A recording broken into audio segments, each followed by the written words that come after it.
C'est toujours un plaisir de venir dans la maison de Dieu. Comme notre frère Ouattara nous dit souvent, nous devons être dans la joie quand on dit allons-y dans la maison du Seigneur. Et pourquoi? Parce que nous venons à la rencontre de notre Père, notre Seigneur. Quand nous savons où nous partons, alors les choses sont gagnées d'avance. Mais nous partons pour quelque part. Et cet endroit vers lequel nous partons, c'est pour le ciel. Alors c'est une marche. Nous marchons. Nous marchons. Mais vous devez savoir aussi que la marche n'est pas dépourvue de difficultés. Mais est-ce parce que il y a des difficultés au devant de notre chemin que nous allons baisser les bras? Non, bien aimé. Au contraire, nous devons pouvoir redoubler de courage, redoubler d'efforts. Nous devons ôter tout ce qui ne glorifie pas le Seigneur, afin d'avancer sereinement, parce que nous devons pouvoir y arriver par sa grâce. Alors, c'est la marche qui continue d'élever, et nous demandons au Seigneur toujours de nous soutenir. Mais tout a été donné à l'intérieur de sa parole. C'est la meilleure manière de marcher. Il faut regarder à l'intérieur. Qu'est-ce que le Seigneur voudrait qu'on fasse pour mieux marcher, pour mieux nous comporter? Si nous marchons selon le Seigneur, même si c'est dur, nous allons y arriver. Mais si nous marchons sans le Seigneur, alors nous allons faire force route. Le matin, une sœur est venue le voir et elle a eu un songe encore sur la marche de l'église. Et là maintenant, il y avait 2 châteaux. Oui. Et parmi les 2 châteaux, il fallait faire le choix d'aller vers un château. Et le chemin, un des chemins était un très mauvais chemin, un chemin étroit, parsemé de beaucoup d'embûches, et puis l'autre était tellement dégagé, tellement propre, qu'un choix devait se trouver. Et là, ça fait seulement comme ça que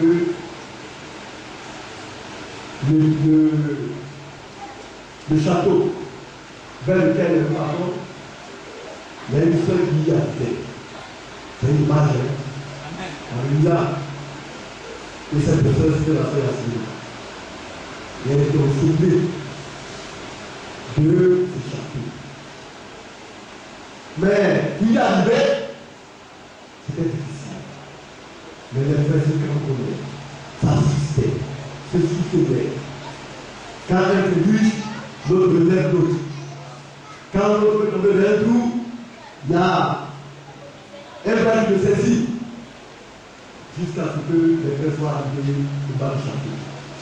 Et là encore, lui montait, mais l'escalier était très à besoin de là. Alors elle s'est réveillée, et elle se suivait, et elle a trouvé au sommet, elle trouve partie dans le sommet. Alléluia, justement, parce que c'est l'image de l'église. Si Dieu a montré, c'est vrai qu'elle a vu, elle s'est vue, elle a vu la cela, mais c'est ce qu'on nous dit que c'est l'église au sommet, avec des serviteurs, avec un cadre agréable, tellement le lieu était beau, éclatant. Et puis la sœur se disait, mais tu me fais savoir que les autres ne sont pas. Comment est-ce qu'ils vont y arriver? Elle dit de la même manière que tu as pu venir, ils vont suivre nos églises. C'est l'image de l'église. Vous dites que l'église ne va pas se donner la facilité. Ce ne sont pas les épreuves qui vont vous empêcher d'entrer, bien aimés. Les épreuves, il y en aura toujours. Et quand on est enfant de de Dieu, il y aura des difficultés. Mais les difficultés passeront. Les épreuves vont finir. D'autres épreuves vont venir. Mais il faut se cramponner au Seigneur pour triompher des épreuves. Nous allons parler un peu certainement de ces choses-là. Afin que davantage nous nous préparions. Amen. De la meilleure manière. Alléluia. Et les choses viennent et nous devons y travailler. En allant dans le sens des dispositions de Dieu. Nous allons tenir debout. Nous allons prier pour la parole de Dieu, afin que le Seigneur nous conduise dans la parole. Prions ensemble, Seigneur. Notre Père, notre Dieu, notre Seigneur, notre rocher. Nous voulons, Père, que tu nous donnes ta force ce matin. Nous disons notre âme que tu puisses Père. Afin que la parole de Dieu, Seigneur, même dévoiler nos faiblesses, dévoiler nos difficultés, dévoiler nos résistances, Seigneur. Oh Dieu, ta place, Père. Relève-nous du tout-puissant, Père. Assis-nous, éternel Dieu. Donne ta grâce, puissant Père. Puissant Père. Nous savons que la force de Dieu, Seigneur. Révélez, Seigneur. Révélez, Seigneur, le secret de nos cœurs, Seigneur. Afin que Père, notre Dieu, roi, voilà-nous pour la foi de notre corps. Les commandements du serviteur et notre droit. Au Père, réconcile avec tes Christ, lorsque les terres sur la terre. Et nous recevons ta parole. Dans cette assemblée, notre Dieu, et tu nous donnes ta parole, notre Dieu, Père. Nous inscris, souviens-toi encore de tes serviteurs, souviens-toi, Père Saint, de ceux qui sont des sorts, notre Dieu, et exerce ce matin la bouche de ton serviteur à ta parole, notre Dieu, et que nos cœurs soient disposés, Père Saint, à recevoir encore, notre Dieu, ta parole, Père Saint. Afin que notre Dieu soit instruit, notre Dieu, Père Saint. Que tout se fasse silence, notre Dieu, à l'intérieur et à l'extérieur de nous. Que toi seul tu parles ce matin, notre Dieu. Que toute oreille soit attentive, Père Saint. Bénis ta parole, notre Dieu. Bénis ce moment. Que nous grâce particulière repose sur chacun de nous. Au sortir de ce moment, nous soyons encore édifiés, notre Dieu. Que la gloire te revienne au nom de Jésus. Amen. Veuillez vous asseoir, levé. Amen. Que le Seigneur vous bénisse encore. Nous allons prendre dans la Bible de Matthieu, revenir à notre sujet. Matthieu, le chapitre 13. Toujours sur la parole de l'hiver et du blé.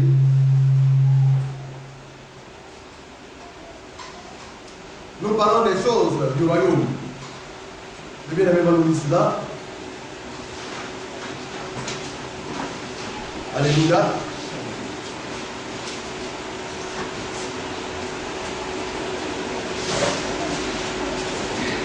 Je vais lire d'abord le verset 4 au verset 30 et le frère va nous lire le verset 36 puisque c'est l'explication que le Seigneur a donnée. Il a proposé une parabole et dit: le royaume des cieux est semblable à un homme qui a semé une bonne semence dans son champ. Mais pendant que les gens dormaient, son ennemi vint, sema le l'hiver parmi les blés et s'en alla. Lorsque l'herbe eut poussé et donné du fruit, l'hiver parut aussi. Les serviteurs du maître de la moisson vinrent lui dire: Seigneur, n'as-tu pas semé une bonne semence dans ton champ? D'où vient donc qu'il y a des libraires? Il leur répondit: c'est un ennemi qui a fait cela. Et le serviteur lui dit: veux-tu que nous allions l'arracher? Non, dit-il. De peur qu'en l'arrachant, l'ivraie, vous ne déraciniez aussi de même le blé, le champ du blé. De même, en même temps, le blé, du moins. Laissez croître ensemble l'un et l'autre jusqu'à la moisson. Et à l'époque de la moisson, je dirai au moissonneur: arrachez d'abord l'ivraie et liez-la de gèbe pour la brûler. Mais amassez le blé dans le grenier. Alléluia. Le verset 36. Le verset 36. Alors il renvoya la foule et entra dans la maison. Ses disciples s'approchèrent de lui et dirent: explique-nous la parabole des livreurs du champ. Il répondit: celui qui sème la bonne sémence, c'est le Fils de l'homme. Le champ, c'est le monde. La bonne sémence, ce sont les fils du royaume. Livreurs, ce sont les fils du malin. L'ennemi qui l'a semé, c'est le diable.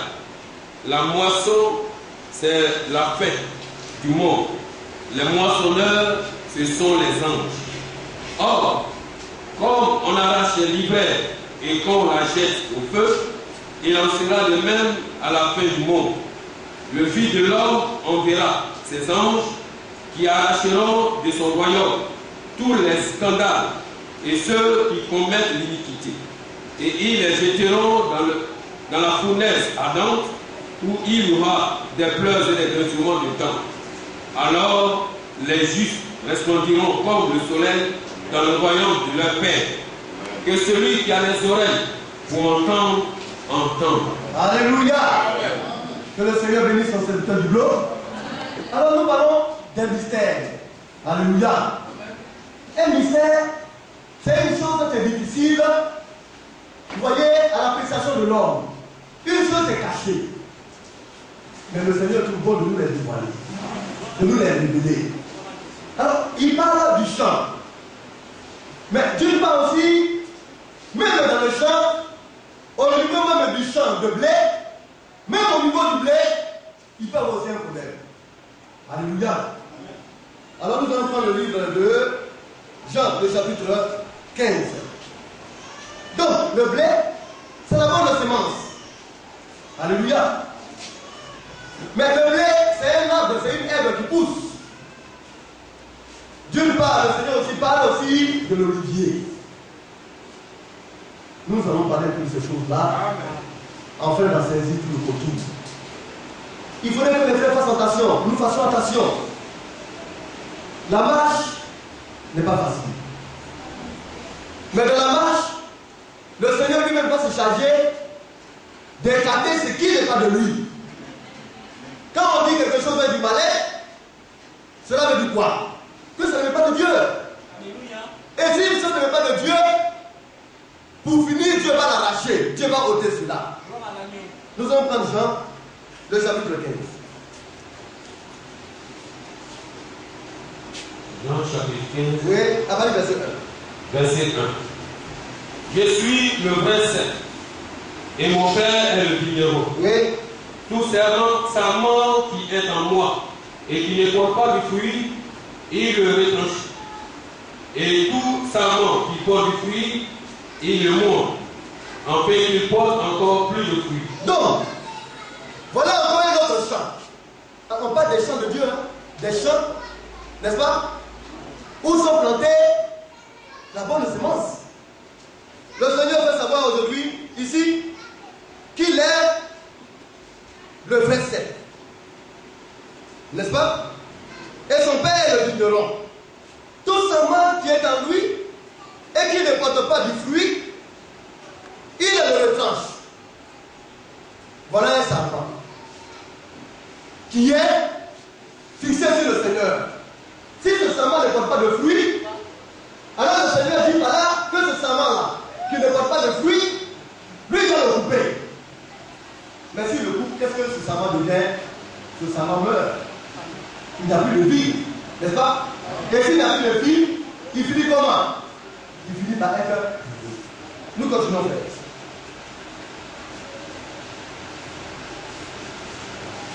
Verset 2. 2. Tout serment qui est en moi et qui ne porte pas de fruit, il le rétanche.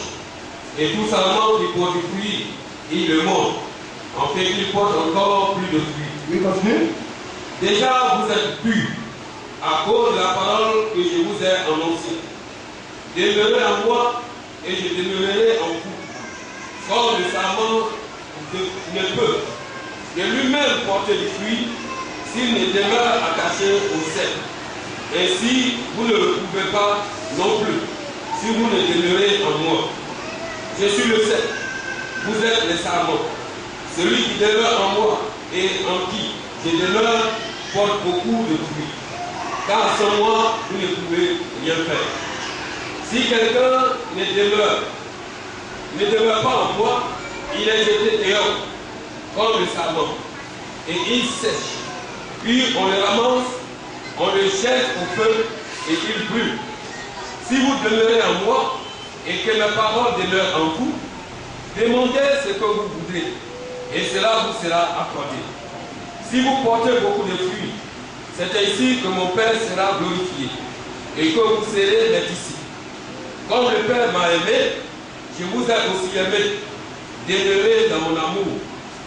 Si vous gardez mes commandements, vous demeurerez dans mon amour. De même que j'ai gardé les commandements de mon Père, et que je demeure dans son amour. Alléluia. Quand on regarde cela, de l'autre côté, il s'agit du champ, de blé. L'ennemi est venu, il a fait quoi? Il a ensemencé de l'ivraie, n'est-ce pas? Et ici maintenant, il s'agit de champ, de quel champ? Du champ de vie. Alléluia. Et le Seigneur fait savoir qu'il est le seul. Maintenant, les églises. Le peuple représente quoi? Les branches. En tant que seul, c'est lui qui soutient toutes les branches. Et chacun d'entre nous est greffé là-dessus. Les branches sont portées par le sel. Mais qu'est-ce que Dieu désire que nous ayons? C'est le fruit. Alors le Seigneur nous montre par là qu'il y a des branches inutiles. Parce qu'une branche est faite pour porter du fruit. Et il y a des branches qui sont utiles. Alors ces branches qui sont utiles, le Seigneur prend soin de les entretenir, afin qu'ils portent encore beaucoup de fruits. Et au travers de cela, le Seigneur nous montre comment est-ce que nous devons procéder pour pouvoir porter du fruit. Alléluia. Alors nous devons pouvoir demeurer dans sa parole, et que aussi sa parole aussi demeure en nous. N'est-ce pas? Nous allons prendre le livre de Romains.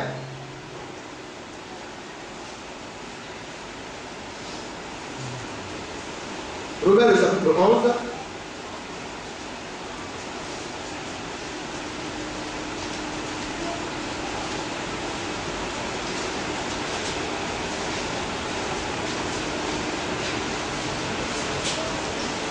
Le verset 13. Romains, le chapitre 11, à partir du verset 13. Amen. Je vous le dis à vous, païens, en tant qu'apôtre des païens, je glorifie mon ministère. Donc l'apôtre Paul, c'est l'apôtre des païens. Vous ne pouvez pas dire l'apôtre de toutes les nations. Oui, frère, nous continuons.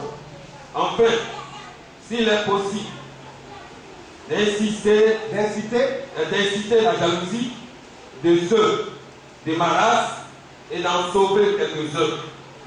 Car si leur mise à l'écart a été la réconciliation du monde, que sera leur réintégration?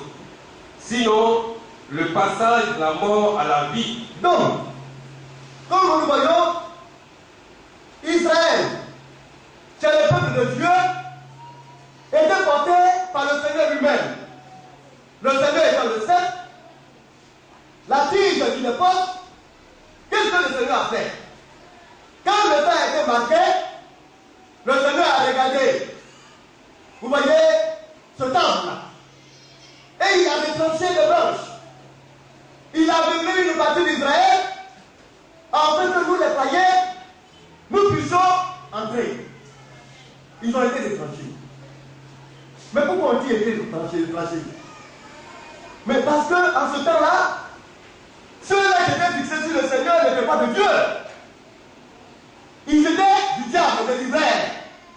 Comme le temps était venu maintenant pour se tourner vers les enfants de Dieu qui étaient parmi les nations, alors le Seigneur a trouvé bon d'endurcir une partie d'Israël afin que les nations puissent entrer. Donc leur retranchement a été pour nous, alléluia, la vie. Oui, frère, nous continuons. Verset 16. Or, si les prémices sont saintes, la masse l'est aussi. Et si la racine est sainte, les branches le sont aussi. Donc, les prémices, c'est le Seigneur au commencement de toutes choses. Ce arbre-là, c'est le Seigneur qui amène la racine. Mais si la racine est bonne, est sainte, mais c'est la racine que la sève, que la liquide nourricière. Le liquide nourricière passe pour nourrir les branches. Alors si la racine est sainte, si la tige est sainte, mais il est normal aussi que les branches soient saintes. Mais comment se fait-il que certaines branches ont été retranchées? Et là, c'est en cela aussi que nous voyons aussi la prédestination de Dieu. Mais il faut partir de là. Et puis, le vigneron vient, il prend sa machette, et puis il enlève des branches. Selon son désir, son gré, il retranche. Les branches pourraient dire, mais pourquoi est-ce que Seigneur, tu me retranches? Il les retranche parce qu'il trouve qu'à ce moment-là, ces branches-là ne lui appartiennent pas. Il voudrait qu'il se tourne pour aller prendre les branches sauvages ailleurs, pour venir greffer cela sur l'olivier franc. Alléluia. Il faut continuer. Même si quelques-unes des branches ont été retranchées, et si toi, qui étais un olivier sauvage, tu as été greffé à leur place et rendu participant de la racine nourricière de l'olivier, ne te glorifie pas aux dépens de ces branches. Alléluia. C'est pourquoi nous avons parlé. Afin que l'humilité puisse animer les frères et les sœurs. Quand on adore Dieu, on ne le fait pas de manière orgueilleuse. On doit être humble, être ouvert, apprendre à écouter le Seigneur, apprendre à marcher selon son conseil. C'est ça le chrétien. Voilà les autres qui ont été retranchés. Et une fois on t'a fait grâce, on t'a amené pour te greffer. On essaie de t'entretenir afin que tu sois meilleur. Et puis, quand tu vas te lever, tu vas faire comme si tout ce qui est arrivé t'est arrivé selon réellement, comme on le dit, tes propres forces ou tes propres mérites. L'église va être animée. Puis frère, nous continuons. Ne te glorifie pas aux dépens de ces branches. Oui. Si tu te glorifies, sache que ce n'est pas toi qui portes la racine, mais que c'est la racine qui te porte. Donc, ici, l'église doit comprendre. Les frères et les sœurs doivent saisir cela. Ce n'est pas nous qui portons la racine, mais c'est la racine qui nous porte. C'est la racine qui nous a accordé sa grâce. Parce que nous, on n'était rien. Mais il nous a ramené. Oui, frère, continuons. Tu diras donc, les branches ont été retranchées, en fait au moins je sois greffé. Donc les branches ont été retranchées. En fait de moi, je puisse être greffé et participer à la voix de Dieu, à la parole du Seigneur. Il s'agit de l'évangile. La parole éternelle de Dieu. Venir s'asseoir là, ce n'est pas le fait d'un hasard. Bien aimé, avoir la parole de Dieu comme nourriture spirituelle, ce n'est pas le fait d'un hasard, mais c'est le fait d'une grâce de Dieu. Mais quand on est accroché, ou bien on est greffé sur un arbre, c'est pour faire quoi? C'est pour être nourri de la sève qui coule dans l'arbre. Et après cela, c'est pour porter des fruits. Mais la sève qui coule dans l'arbre, quelle est cette sève nourrissante? C'est la parole pure et révélée de Dieu. Et si nous sommes greffés à cet arbre qui est Christ, quel devait être notre fruit? Ce sont les fruits de la parole. Amen. Le fruit de l'esprit. Oui, frère, nous continuons. Cela est vrai. Elles ont été retranchées pour cause d'incrédulité. Et toi, tu subis par la foi.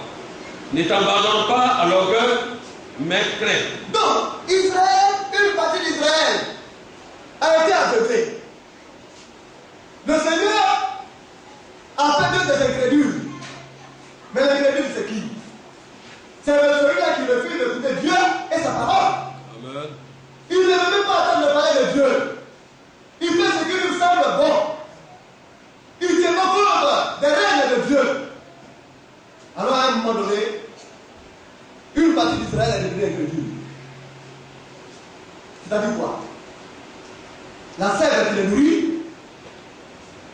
il ne prend pas le fruit de cette sève-là. La parole que Dieu donne, il ne tient plus compte de cette parole. Et Dieu dit, à cette période-là, cette masse de personnes qui étaient, c'est parce qu'ils étaient du diable que moi je les ai appelés, afin maintenant de me trouver vers les nations pour amener les enfants. C'est Dieu qui fait. Maintenant, le Seigneur dit, le verset 30, cela est vrai. Elles ont été retranchées pour cause d'incrédulité, parce qu'elles ont refusé de croire. Tu subsistes par la foi, ne t'abandonne pas à l'orgueil, mais crains. Alléluia. Donc nous subsistons comment? Nous avons été greffés. Comment nous résistons? C'est par la foi. Amen. Pour démontrer que réellement tu as été greffé, alors tu dois pouvoir marcher par la foi. Amen. Or la foi, qu'est-ce que c'est? Elle vient de ce qu'on entend. Et ce qu'on entend vient de la parole de Christ. Ça veut dire que si je peux démontrer que tu as été réellement greffé, par ton comportement, tu dois montrer que l'amour de Dieu pour toi n'est pas négociable. Que tes regards sont tournés vers Dieu et sa parole. C'est par la foi que nous reconnaissons ceux-là qui ont été greffés. Oui, frère, nous continuons. Verset 21. Car si Dieu n'a pas épargné les branches naturelles, donc Israël, naturellement, était le peuple de Dieu. Alléluia. Donc, les hommes naturels, parce que l'arbre a poussé avec ces branches-là. Donc, naturellement, les branches avec lesquelles l'arbre a poussé sont naturellement sur l'arbre. Alors, Dieu a trouvé bon de déclencher les branches naturelles. Alléluia. Et il a greffé des branches sauvages. Oui, frère. Car si Dieu n'a pas épargné les branches naturelles, oui, il ne t'épargnera pas non plus. Oui. Considère donc la bonté et la sévérité de Dieu. Donc, quand nous marchons, nous devons considérer toutes ces choses-là. Dieu est bon. C'est vrai, mais il est aussi sévère. Il n'a pas épargné ce groupe-là. Il les a retranchés. En même temps qu'il les a retranchés, sa sévérité pour ceux-là qu'il a retranchés a été la bonté de ceux-là qui sont entrés, qui ont été greffés. Donc le Dieu qu'on adore est à la fois un Dieu bon, mais un Dieu aussi qui est sévère. Si je ne fais pas ce que lui demande, alors bien aimé, il ne faut pas être surpris de ce qui va t'arriver. Oui frère, nous continuons. Sévérité envers ceux qui sont tombés et bonté de Dieu envers toi, oui, si tu demeures ferme dans cette bonté. Donc, la bonté qui nous a été faite, la bonté qui nous a été accordée, il faudrait que nous puissions nous accrocher, nous cramponner à cette bonté-là. Cette bonté, c'est la grâce. Amen. Oui, frère, nous continuons. Autrement, tu seras aussi retranché. Oui. Et de même, s'ils ne persistent pas dans l'incrédulité, ils seront greffés. Car Dieu est puissant pour les greffer de nouveau. Alléluia. Donc, comme nous le voyons, eux aussi, ils sont les branches de l'olivier franc. N'est-ce pas? On parle d'Israël. Ce sont des vagues de périodes. Alléluia. Pendant cette période où le Seigneur est venu, le Seigneur était l'olivier, les branches c'est le peuple d'Israël. Ils ont rejeté le Seigneur. Ils ont méprisé la parole de Dieu. Le Seigneur les a retranchés. Et le Seigneur s'est tourné vers les nations, vers les païens. L'apôtre Paul l'a dit. Amen, amen. C'est pour cela que Dieu l'a demandé pour être apôtre et donner les instructions aux païens.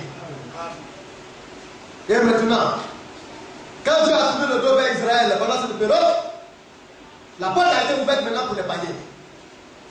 Les païens maintenant ont commencé par entrer. qui est Christ. L'olivier franc. Alléluia. Amen. Amen. Alors, ayant été greffé, la période a été déterminée aux païens, aux nations et la période de grâce. C'est un temps indiqué, mais ce temps va prendre fin. Parce que le Seigneur nous révèle encore ici que Israël, que les branches qui ont été retranchées finiront par revenir pour être greffées, parce que ce sera plus facile. Et c'est Dieu seul qui peut faire cela. Amen. Frère, tu peux nous lire le passage. Alléluia. Verset 23. Oui. Et de même, s'ils ne persistent pas dans l'incrédulité, ils seront greffés, car Dieu est puissant pour les greffer de nouveau. Donc, s'il ne persiste plus dans l'incrédulité, mais le temps vient où un groupe d'Israël va retourner au Seigneur. Gloire à Jésus. Mais si Israël jusqu'à présent ne peut pas se repère, mais c'est parce que le Seigneur est en train de s'occuper des oliviers sauvages, comment on appelle ça, des branches sauvages de l'olivier que nous sommes. Amen. C'est nous qui faisons qu'aujourd'hui, le Seigneur ne s'occupe pas d'Israël. Amen. Mais ça va rester éperdument. Ça prendra pas un jour. Alléluia. Parce que le Seigneur nous fait savoir qu'Israël va revenir. Amen. Mais quand Dieu va tourner le dos aux nations, ça vous dit que à partir de cette période-là, tous les enfants de Dieu sont entrés. Alléluia. Amen. Maintenant, il va s'occuper d'Israël. Amen. Mais, bien aimé, pendant que la masse d'Israël a rejeté Dieu, mais il y a quelques juifs qui ont accepté le Seigneur. Gloire à Jésus. Et de même, après que le Seigneur tournera le dos contre les nations, il y a quelques chrétiens aussi qui seront aussi agréés de Dieu. Amen. Mais seulement, la grâce ne sera plus là-bas. Aujourd'hui, la grâce n'est plus en Israël. Alléluia. Amen. Or, quand il y a une période de grâce, c'est la masse qui entre. Et quand la grâce finit, ceux-là qui y rentrent avec des difficultés. Parce que c'est une minorité qui entre. Il y a des périodes où Dieu visite. Oui, bien aimé, nous continuons. Verset 24. Si toi, qui as été coupé de l'olivier sauvage, Donc, les oliviers sauvages ont été plantés dans le monde, au milieu des nations des païens, et Dieu est parti de trancher les branches de l'olivier sauvage pour venir les greffer à l'olivier franc. C'est moi, c'est toi, ma soeur, c'est chacun d'entre nous. Oui, frère, nous continuons. si toi, qui as été coupé de l'olivier sauvage selon ta nature, et greffé contrairement à ta nature sur l'olivier franc, à plus forte raison, eux, seront-ils greffés selon leur nature sur leur propre olivier. Oui, Car je ne veux pas, frère, que vous ignoriez ce mystère. et c'est un mystère. L'apôtre Paul, qui est même l'apôtre des païens, qui nous a donné le conseil de Dieu, et qui fait les chaque frères et sœurs à prendre conscience de cela. C'est un mystère. Et ça va pousser avec ses branches. Naturellement. C'est l'arbre qui a traité ses branches. Si l'arbre se porte bien, alors les branches aussi se porteront bien. Mais le propriétaire de l'arbre est parti, il a regardé et il a coupé les branches. Du bas jusqu'en haut. Il a laissé le tronc. Et puis quelques branches. Alléluia. Les tribus d'Israël ont été découpés de l'arbre. Et puis après, il est rentré dans la bouche, dans le champ, dans le monde, n'est-ce pas? Alors il a vu les oliviers sauvages. Parmi les oliviers sauvages, il a regardé des bonnes branches. Il les a sélectionnées. Des branches disposées à porter du fruit. Des branches, alléluia,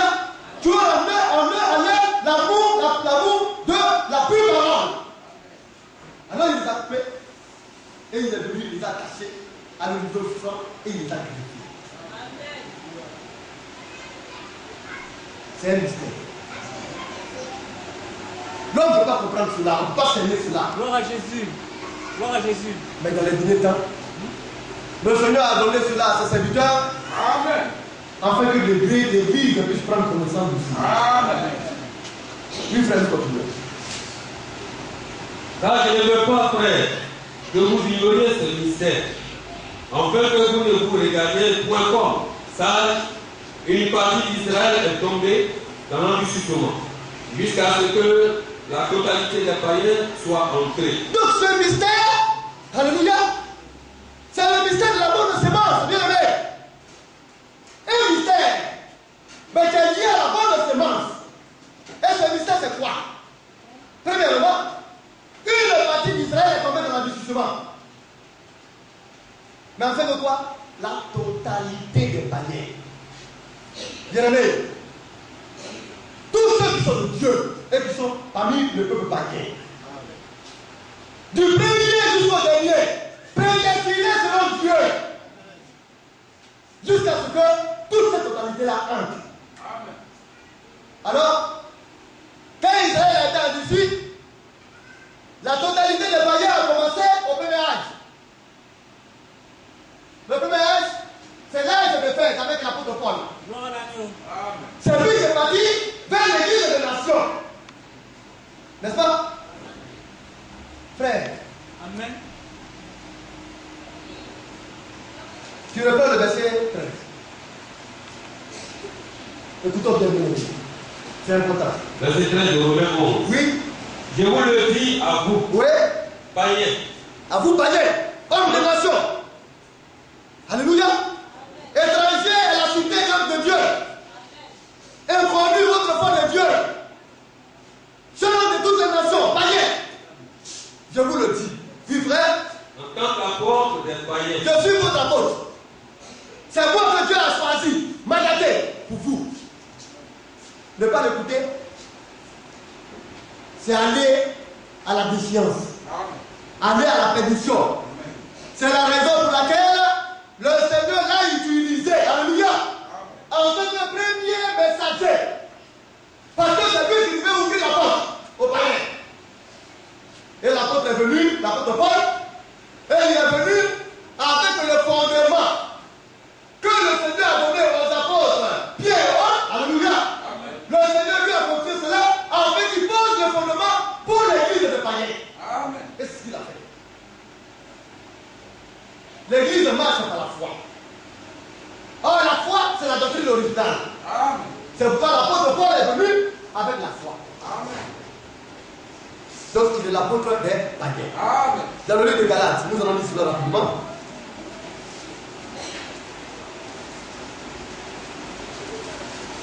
Galates chapitre 2. Nous allons un peu lire rapidement pour commencer. Galates chapitre 2, Avant du verset 1. verset 1. Rapidement. 14 ans après, j'ai monté de nouveau à Jérusalem avec Barnabas, ayant aussi pris Tite avec moi. Et ce fut après une révélation que j'y monté. Donc, il a travaillé, le Seigneur l'a appelé, on a vu cela, sur le chemin de Damas. Comment le Seigneur l'a appelé au ministère. Et là, le Seigneur a commencé à l'utiliser dans l'église des nations, dans l'église des païens. Et il y est allé pour apprendre aux païens ce mystère. Pour dire aux païens, Israël a été appelé, Israël a été endurci. Pour vous ouvrir la porte à la grâce, afin que vous puissiez y entrer, alors que chacun prenne les dispositions pour ne pas être à marge de cela. Entrez maintenant, parce que la porte de la grâce est ouverte. Et selon les consignes du Seigneur, il a posé les fondements. Amen. 14 ans après, il est parti à Jérusalem. Oui, frère, nous continuons. Je l'ai exposé l'évangile que je prêche parmi les païens. Je l'ai exposé en particulier à ceux qui sont les plus considérés. Enfin, je n'ai pas couru à voir couru en vain, mais Tite, qui était avec moi et qui était grec, ne fut même pas contraire de se faire circoncis. Et cela à cause de faux frères qui s'éteint. Donc, les Juifs, le Seigneur ne se fait plus dur. Quand le Seigneur se tournait vers les païens, alors le Seigneur a fait savoir, bon, à partir de maintenant, on n'a pas besoin de circoncision de chair. Parce que j'appréhende les païens autrement. Va leur dire ça. Eux, les païens sont considérés comme des circoncis de chair. On ne coupe pas les fœtus. Le Seigneur dit maintenant c'est le cœur, moi je regarde. Pour eux, c'est le cœur qui m'intéresse. Alors il dit, il n'a pas été pour cela contraint de circoncier Tite. Notre frère Tite ne peut pas circoncier. Alléluia.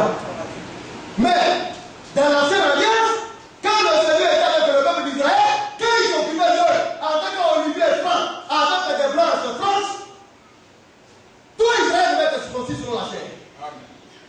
C'était une loi. Alléluia. Amen. Maintenant, la loi a changé dans une nouvelle alliance.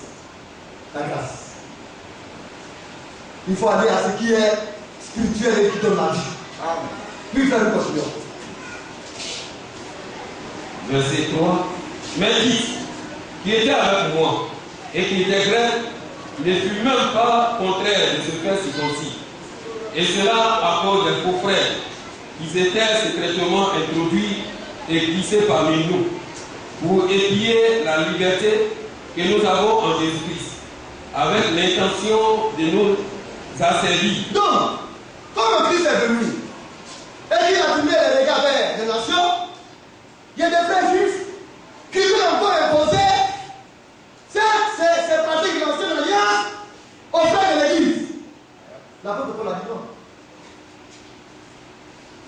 Dieu ne s'occupe plus de ça. Alléluia. Ils sont devenus faux. Mais c'était des juifs, hein. Ils ont manqué de savoir que le Seigneur ne fait plus de ces choses-là. Oui, frère, nous continuons rapidement. Verset 7. Nous le leur cédons par un instant et non résistable à leurs exigences, afin que la vérité de l'évangile soit maintenue parmi vous. Ceux qui sont les plus considérés, quels qu'ils aient été jadis, cela ne m'importe pas. Dieu ne fait point de favoritisme. Ceux qui sont les plus considérés ne m'imposaient rien. Oui. Au contraire, voyant que l'évangile m'avait été confié pour les incirconcis, comme à Pierre. Donc les nations, les païens, on les appelle les incirconcis. Les incirconcis selon la chair. Alléluia. Pourquoi? Parce que c'est à Israël que Dieu a institué la circoncision. C'était l'alliance entre Dieu et le peuple de Dieu. Amen. Maintenant, pour les nations, l'alliance a changé. Ce n'est plus la circoncision de la chair, mais c'est la circoncision du cœur. Amen. Et l'apôtre Paul était l'apôtre du païen, l'apôtre des incirconcis. Oui, frère, nous continuons. Car celui qui a fait de Pierre l'apôtre des circoncis a aussi fait de moi l'apôtre des païens. Donc celui qui a fait de Pierre l'apôtre des Juifs, mes amis, les Juifs ont cru en Christ, alléluia, mais ceux-là, ils font partie de l'olivier franc. C'est pour ça qu'il dit, l'olivier là, l'olivier franc, qui est le Seigneur lui-même, il a poussé avec des grandes souffrances. Mais il a taillé et il a laissé une minorité. Les Juifs ne sont plus en Christ. Les autres branches maintenant, on les a greffés. On a pris cela parmi les païens des oliviers sauvages et ils ont été greffés en Christ. Alléluia. Nous retournons dans le livre de Romains 11.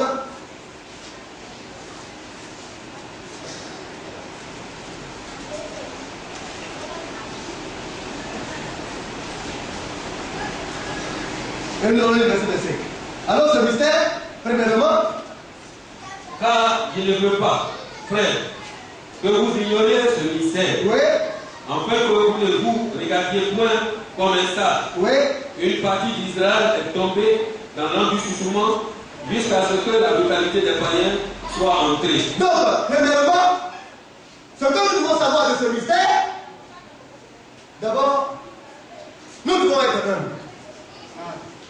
C'est ce qui est dit. Il ne faudrait pas qu'on se croie sage à nos propres yeux. Et dans cette humilité, savoir qu'aujourd'hui, si nous sommes là, ce n'est pas plus grâce. Comprendre qu'une partie d'Israël a été endurcie. En fait, que la totalité des païens que nous sommes, nous puissions entrer. Amen. Ça, c'est le premier point du mystère. Nous allons prendre le livre de Romains, toujours Romains 16.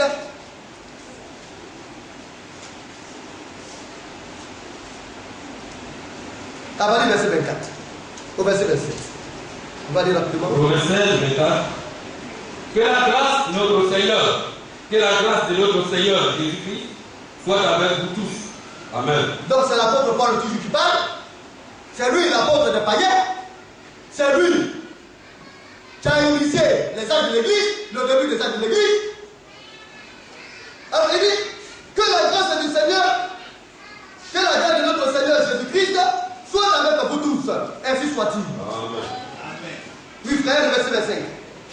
À celui qui peut vous affermir selon mon évangile. Alors, à celui qui peut vous affermir, qui peut vous rendre faire selon l'évangile que je prêche. Selon mon évangile. L'évangile que Dieu lui a donné.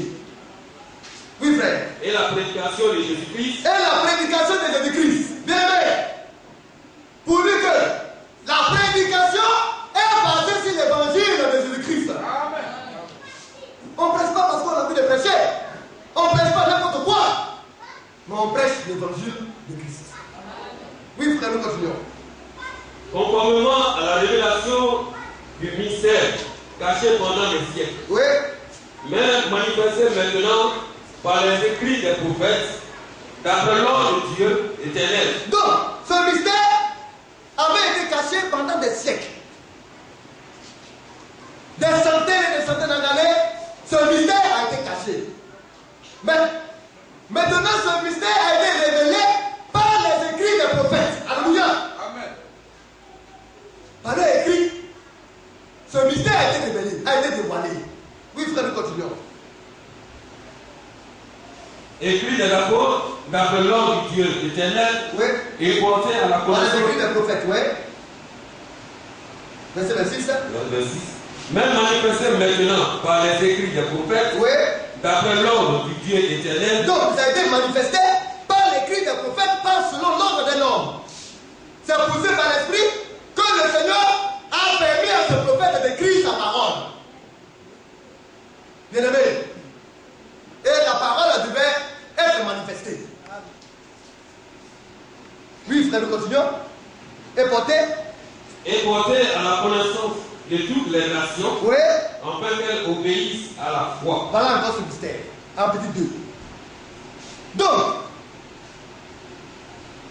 comme on le voit,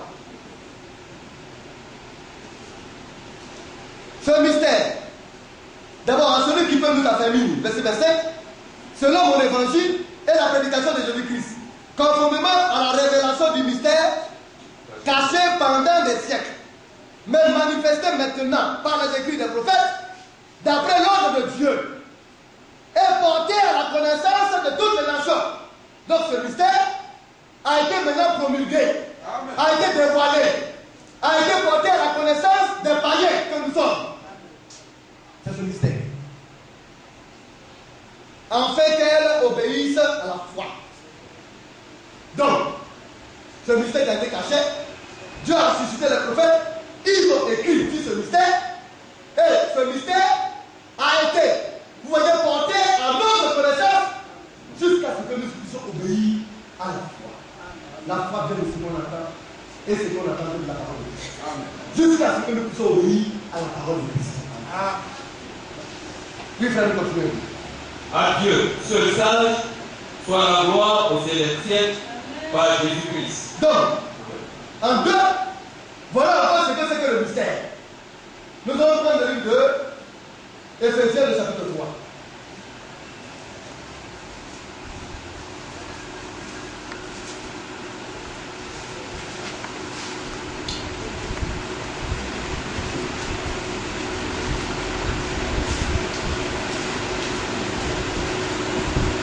Éphésiens chapitre 3, partie verset 1 au verset 12. Vous allez le parler plus rapidement. Éphésiens 3, verset 1. Oui. À cause de cela, moi, Paul, le prisonnier de Christ pour vous, païens. Donc, il parle toujours au païens. Alléluia. Ceux-là qui sont de l'église de l'Olivier sauvage et qui ont été greffés sur l'Olivier franc. Amen. À cause de cela, moi, Paul, le prisonnier de Christ, pour vous, païens. Oui, frère. Si du moins, vous avez appris comment je fais part de la grâce de Dieu qui m'a été confiée pour vous. Donc, comment est-ce qu'il nous fait part de cette grâce de Dieu qui lui a été confiée pour nous? Bien-aimé, c'est à lui que Dieu a confié. Et il est venu nous le donner. Cette connaissance de Dieu, cette grâce de Dieu. Oui, frère. C'est par révélation que j'ai eu connaissance du mystère, Oui. sur lequel je viens d'écrire un peu de mots. Donc, par la révélation, le Saint-Esprit lui a révélé, vous voyez, la connaissance de cette révélation, de ce mystère. Et il avait écrit cela en peu de mots. Oui, frère, nous continuons. En les lisant, vous pouvez vous représenter l'intelligence Oui. et le mystère de Christ. Oui. Il n'a pas été manifesté au fils des hommes dans les autres générations. Donc il a été caché. C'est là dans les autres générations, le Seigneur n'a pas été manifesté. Oui. La manifestation du Fils de l'homme, nous le savons. C'est quand Dieu est descendu à chair pour accomplir toutes les prédictions des prophètes de l'Ancien Testament. Alléluia. C'est ce mystère. Amen. Mais dans les autres générations, cela n'a pas été. Alléluia. Oui, frère, nous continuons. Comme il n'a pas été manifesté au fils des hommes dans les autres générations, Oui. comme il a été révélé maintenant par l'Esprit aux saints apôtres et prophètes de Christ. Alléluia. Donc, il a été manifesté maintenant par l'Esprit de Dieu aux saints apôtres et aux prophètes de Christ. Bien-aimés, regardez un peu le tableau. Il a été manifesté aux apôtres. C'était garant de la doctrine de Christ. Amen. N'est-ce pas? Selon le livre de Jean 17. Le Seigneur leur a donné sa parole et ils l'ont gardée. N'est-ce pas? Et plus tard, le Seigneur a suscité l'apôtre Paul. Retourne à Jérusalem. Pour comparer la doctrine que tu prêches à celle que les apôtres prêchent. N'est-ce pas? Et l'apôtre Paul l'a fait. Et après qu'ils se sont occupés des apôtres, il s'est tourné maintenant vers le prophète. Alléluia. Vers les messagers. Regardez bien le livre. Des apôtres. Alléluia.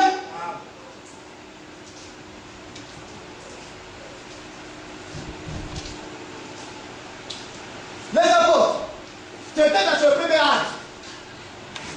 Le Seigneur leur a demandé de s'occuper des Juifs. Et pour commencer l'église des nations, le Seigneur maintenant se tourne vers les prophètes, les messagers, afin de dévoiler ce mystère aux païens. Donc dans le premier âge, l'apôtre Paul est apparu. La grâce a commencé pour l'église des nations. Dieu s'occupe maintenant des païens. Alléluia. Il a sillonné beaucoup de pays, des païens. Il a amené des païens dans la foi. Après lui, il y a eu Irénée au deuxième âge. Alléluia. Donc l'apôtre Paul, nous savons que le Seigneur, comme on le dit, est mort d'après l'histoire, hein, dans la période de l'an 33. Alléluia. Amen. Donc, à l'an 33, après sa résurrection, l'église a commencé. Alors le Seigneur a suscité l'apôtre Paul. Vous voyez? À l'an 53. Alléluia. Donc, pour ne pas dire 15 ans ou bien 20 ans plus tard, le Seigneur maintenant suscite l'apôtre Paul dans cette même période-là pour s'occuper des nations. Et maintenant,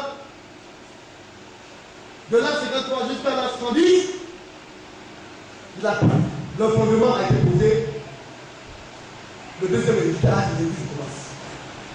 Et notre prophète est suscité.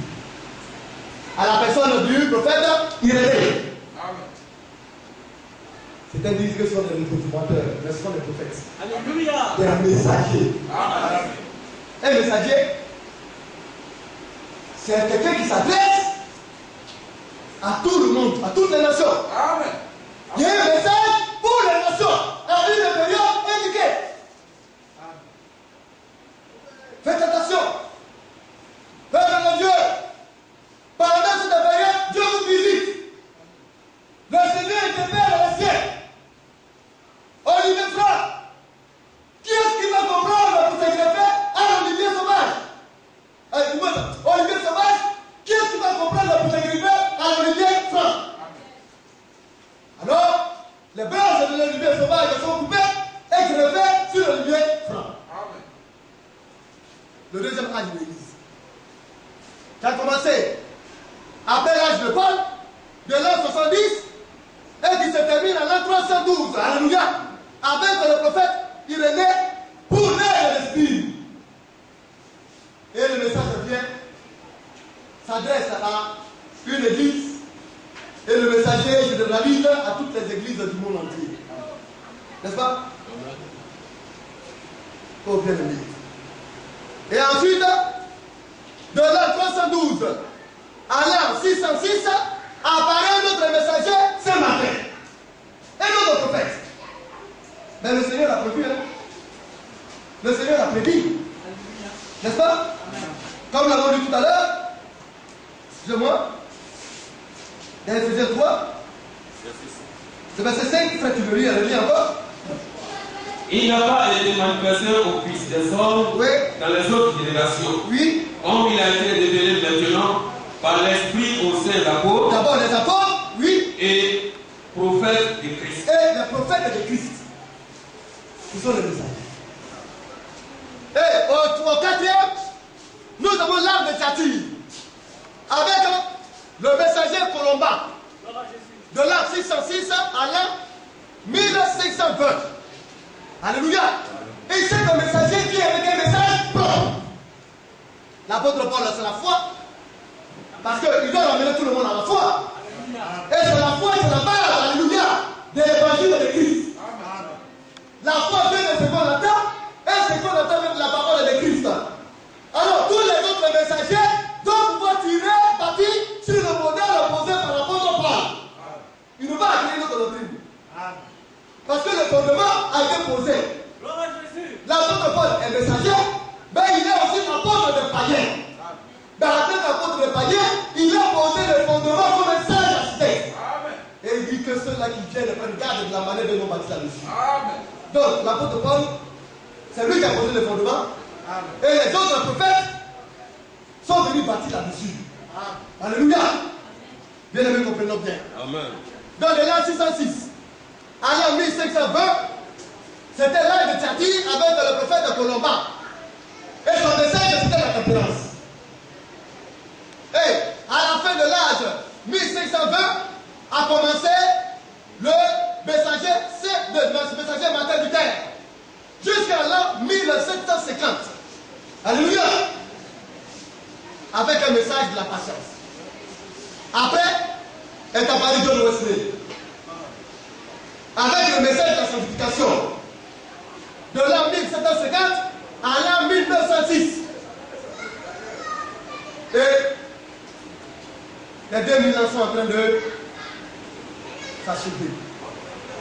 Alléluia. Le temps de grâce est en train de prendre fin. John Wesley est parti avec son message. Il est mort. Le temps de son message est passé. Alléluia. Et maintenant, nous sommes dans l'âge de l'amour fraternel. L'âge de la haute avec le Élie. Que Dieu a envoyé. Amen. Le prophète. Amen. Bien aimé. L'Église a atteint sa finalité. Nous sommes à l'achèvement. Et le messager est venu à son message. De l'an 1906 jusqu'à ce que l'Église soit enlevée. Donc l'Église atteint son point final.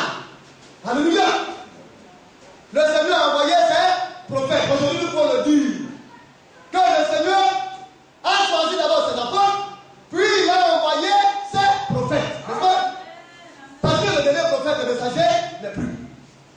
C'est fini. C'est la boucle finale. Il n'y aura plus d'autres messagers. Parce que les prophètes messagers ont visité déjà toutes les nations. Et maintenant, le Seigneur attend maintenant la boucle finale à ce que le dernier de la totalité des païens entre. Pour que l'église soit en vie. Il vient de continuer. Verset 6. Ce mystère, c'est que les païens sont cohéritiers, formant un même corps et participant à la même promesse en Jésus-Christ par l'évangile. Donc les païens, nous sommes cohéritiers, pluri-héritiers. Ça c'est un petit droit. Et dans plusieurs héritiers, nous formons tous un corps. Vous voyez, tous nous sommes greffés sur l'olivier franc. Nous sommes tous unis pour former un seul corps et participer à la promesse en Jésus-Christ par l'évangile. Alléluia. Par la foi. Oui, frère, nous continuons. Donc j'ai été fait ministre selon le don de la grâce de Dieu. Oui. Il m'a été accordé par l'efficacité de sa puissance. Nous continuons rapidement. À moi, qui suis le moindre de tous les saints, cette grâce a été accordée d'annoncer aux païens les richesses incompréhensibles de Christ. Bien aimé. Et regardez un peu comment l'apôtre Paul procède. Notre apôtre, il n'a pas été notre messager, mais il reste l'apôtre de tous les messagers qui ont été. Amen. Parce que c'est l'apôtre de tous les païens. Or, les messagers, les autres messagers ont été suscités du peuple des païens.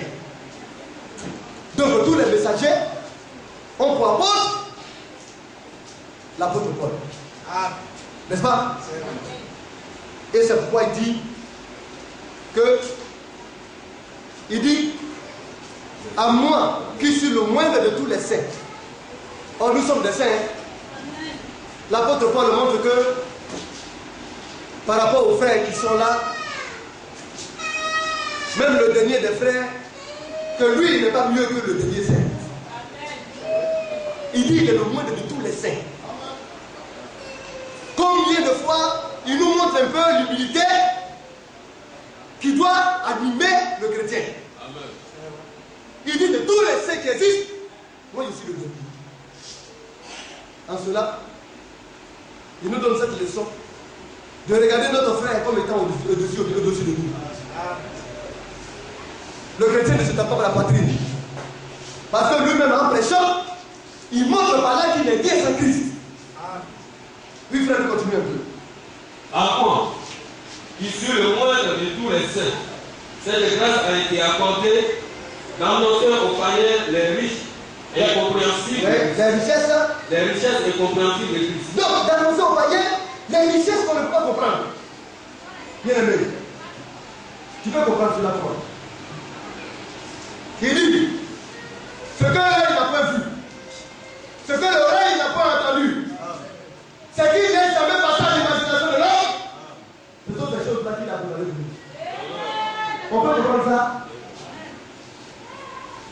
C'est pourquoi il parle de richesse incompréhensible de Christ. Est-ce que nous les païens nous sommes conscients de cela? Les richesses que le monde ne peut pas comprendre. Est-ce que tu peux comprendre qu'aujourd'hui un diamant, quand on coupe le poing, c'est quelque chose de très rare? Et que le monde aujourd'hui, on trouvait un diamant qui est inférieur à un coup de poing, on dit que c'est le plus gros diamant du monde. Le monsieur qui l'a découvert, ils ont failli l'assister. Aujourd'hui, il est devenu l'un des hommes les plus riches. Gloire à Dieu. Mais est-ce qu'on peut comprendre que nous, parce que nous avons reçu la grâce de Dieu pour croire à l'évangile, nous allons voir des richesses incompréhensibles, de sorte que nous allons voir un portail en diamant. Gloire à Dieu. Gloire à Nous Dieu. allons marcher sur les rues par le nord. Alléluia. Ça, là, vous comprenez? Ça dépend de ce que tu cherches. Alléluia. Si vas au ciel, alors tu ne jouerais pas à ça. Amen. Maintenant, si toi tu es là pour les choses de terrestre, amuse-toi. Car le temps va venir parce que c'est presque arrivé. Le Seigneur va te divorcer. Amen. Et puis Israël va te critiquer. Alléluia. Viens le continuer. Verset 9. Et de mettre en lumière le moyen de faire connaître le mystère caché et toute éternité en Dieu qui a créé toutes choses. Alors, lui a dit à l'apôtre de païen, c'est à lui que le dévoilement de ce mystère a été donné.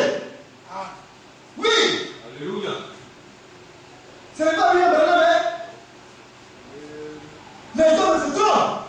Le mystère caché a été mis en lumière par l'apôtre Paul. Alléluia. Et quand William Branham s'en est inspiré, il s'est inspiré de cela parce que c'est son apôtre. Amen. C'est pourquoi dans ce sermon, il dit, le jour que je me tiendrai devant le Seigneur, je dirai au Seigneur, le baptême pratiqué par l'apôtre Paul, je l'ai pratiqué le même baptême. L'évangile que l'apôtre Paul a prêché, c'est l'évangile que moi aussi j'ai prêché. Alors si l'apôtre Paul est perdu, c'est qu'il est perdu. Si le Seigneur l'a qualifié, c'est qu'il est qualifié. C'est pourquoi le message du temps de la fin a ramené notre foi à la doctrine des apôtres. Alléluia. A ramené notre foi à la doctrine qui a été posée par l'apôtre Paul.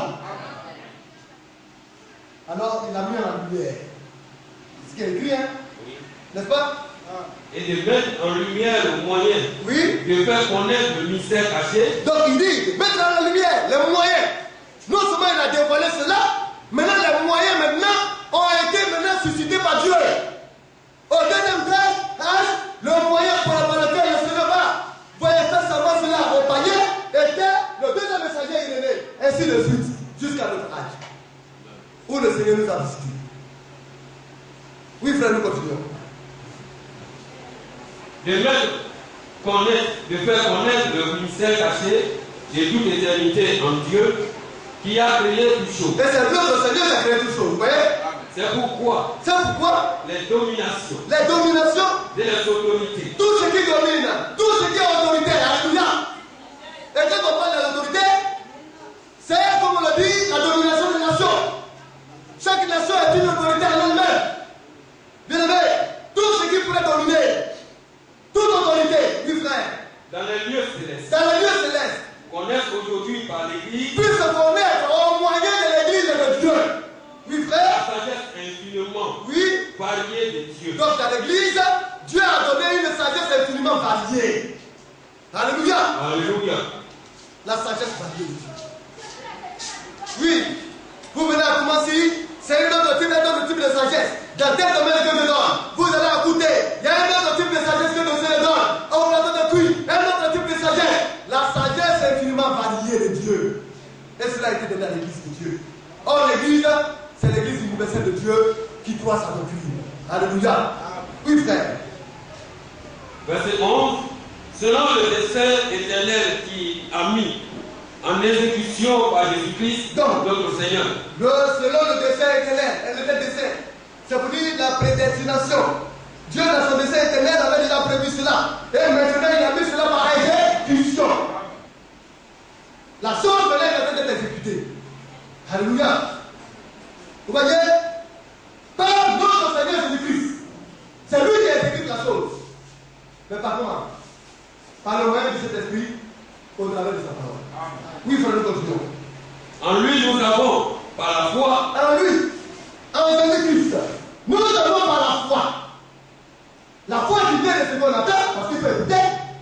Et cette foi, alléluia, vient de la parole de Christ. La foi, c'est la doctrine de Christ. C'est la parole de Christ. N'est-ce pas? Amen. En lui, par la foi, oui.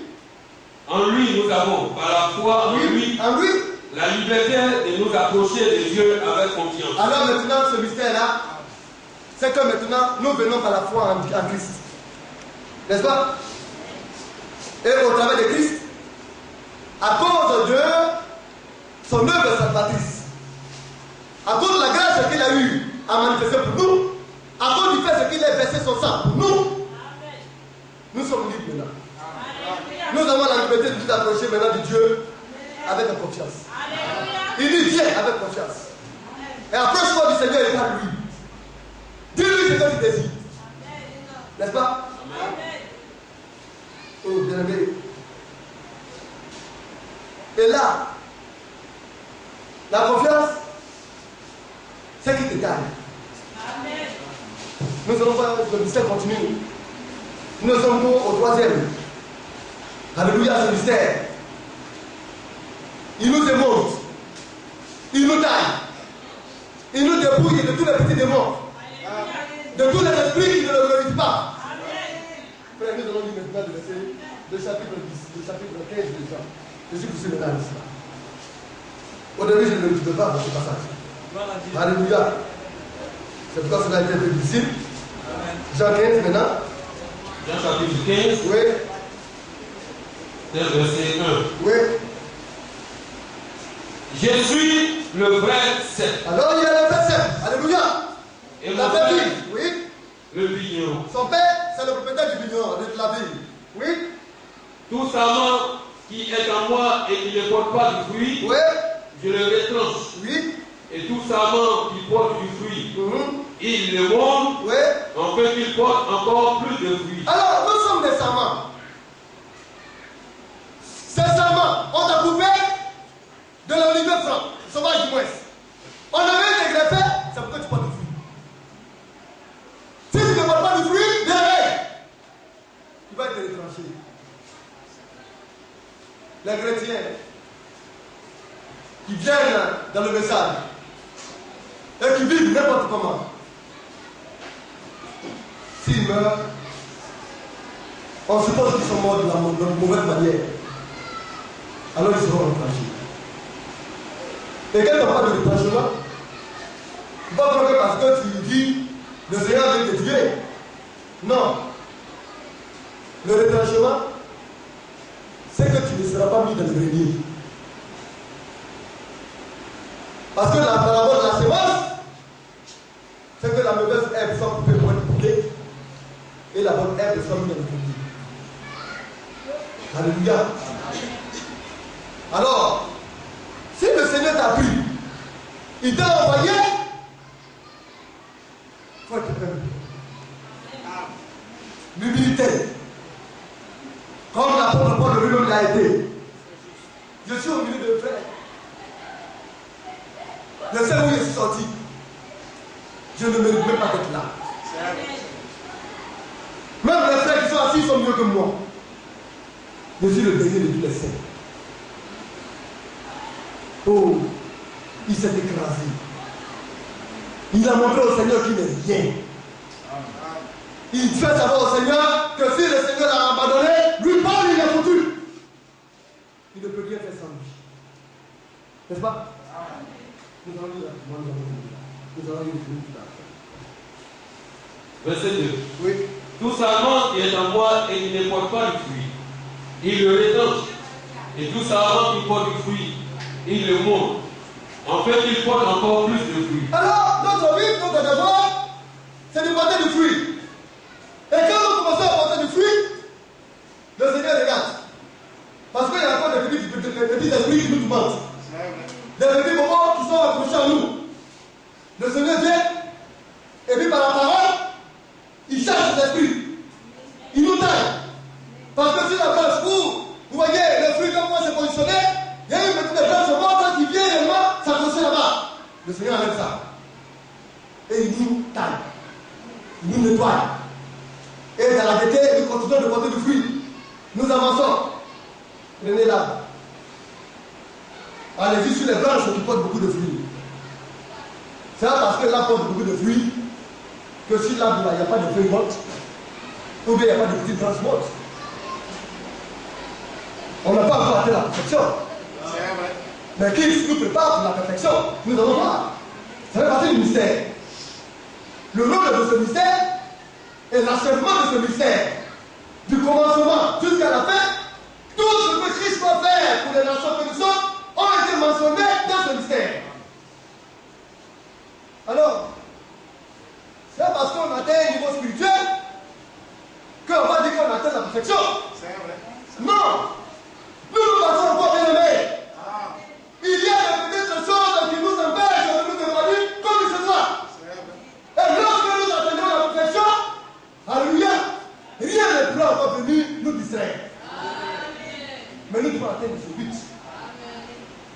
nous devons parvenir à ça. Donc, c'est pourquoi, regardons-nous bien. Il faut t'occuper de toi. Il ne faut pas croire que tu es mieux que ton frère. Parce que tu n'es pas encore parfait. Il y en a qui passent leur frère. Mais lui, là, on ne sait pas ce qui se passe. Mais celui-là, pourquoi il peut faire cela? Entre à toi-même. Tu penses qu'il y a rien à toi? Tu es prêt à exposer les faiblesses des uns et des autres. Si tu étais parfait, tu ne serais pas ici. Parce que ceux qui ont été trouvés parfaits ont été arrêtés. Mais c'est parce que le Seigneur sait qu'il y a encore du travail avec nous que le Seigneur voudrait que nous soyons pleins d'humilité. Parce que c'est lui qui nous immonde, qui nous dépouille de tout ce qu'il nous demande. Donc, même le pasteur a des défauts. Mais il se bat. Mais seulement les défauts, comme nous sommes des croyants, ne sont pas visibles à l'œil nu. Parce que ceux-là qui ont raté, c'est un niveau. Les défauts ne sont pas perspectives. On ne peut pas voir ça comme cela. Mais putain, le Seigneur a dit, celui qui dit qu'il n'a pas de péché, il fait Dieu menteur. Amen. Et il est lui-même un menteur. Amen. C'est pourquoi l'Église est le lieu de perfectionnement et d'édification. Amen. Alors, tu seras contraint maintenant d'aimer ton frère tel qu'il est. Et laisser Dieu travailler en lui. Alléluia. Tu seras obligé réellement de mettre ton orgueil de côté et apprendre l'humilité. Frère, nous allons dire. Verset 3. Déjà, vous êtes purs à cause de la parole que je vous ai annoncée. Demeurez en moi et je demeurerai en vous. Comme le sarment ne peut de lui-même porter du fruit s'il ne demeure attaché au cep, ainsi vous ne le pouvez pas non plus si vous ne demeurez en moi. Donc, il dit que même quand vous êtes purs à cause de la parole que je vous ai annoncée. La parole de vérité. La révélation de Dieu pour notre temps. Le retour à toute la parole de Dieu nous rend purs. Mais c'est parce qu'on est pur qu'on va dire qu'on est parfait. Alléluia. Et là, tu confonds. Alléluia. Amen.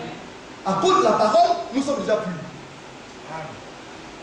Parce que la parole est sans faille. Elle est parfaite. Quand nous la recevons, c'est la parole pure et pure que nous recevons. Alors nous la pure. Alléluia. Bien aimé, quand on te fait un vaccin, qu'est-ce qui se passe? Dans ton corps, il y a un mouvement qui se passe. N'est-ce pas? La maladie qui est cachée là, c'est du voir. N'est-ce pas? Et tu finis par dire. La parole de Dieu, quand elle rentre en nous, elle révèle ce qui est correct. Et Dieu nous dit. Quand nous venons, à chaque jour que Dieu fait, quand nous la recevons, elle dévoile encore certaines infinités. Et l'infinité se révèle. Et Dieu nous dit. Donc la parole est pure. Et elle joue un rôle efficace dans la foi des croyants. Oui, frère, nous continuons. Je suis le seul. Vous êtes le sarment. Oui. Celui qui demeure en moi et en qui je demeure porte beaucoup de fruits. Donc il donne les conditions. Il faut demeurer en moi.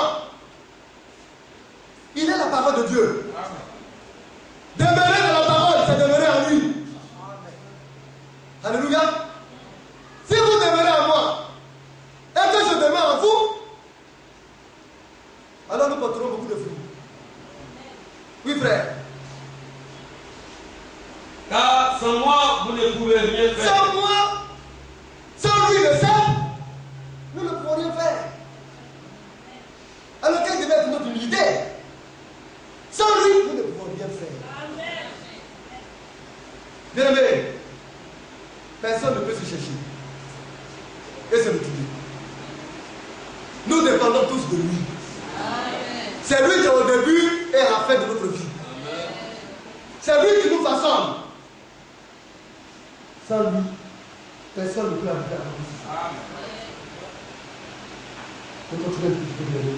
Si quelqu'un ne demeure pas en moi, il est jeté dehors. Donc, quelles devaient être nos actions pour lui qui demeurait en lui, de peur que nous ne soyons jetés dehors.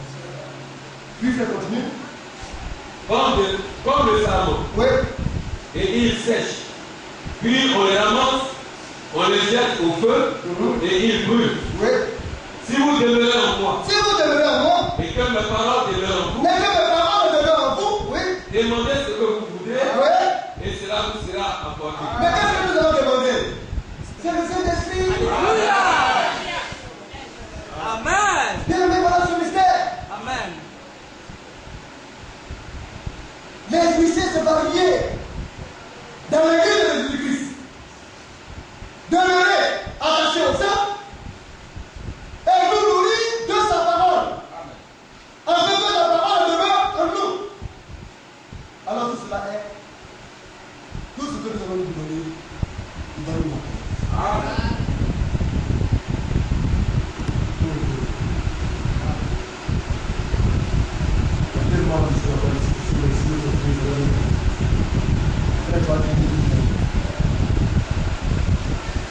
Verset 7.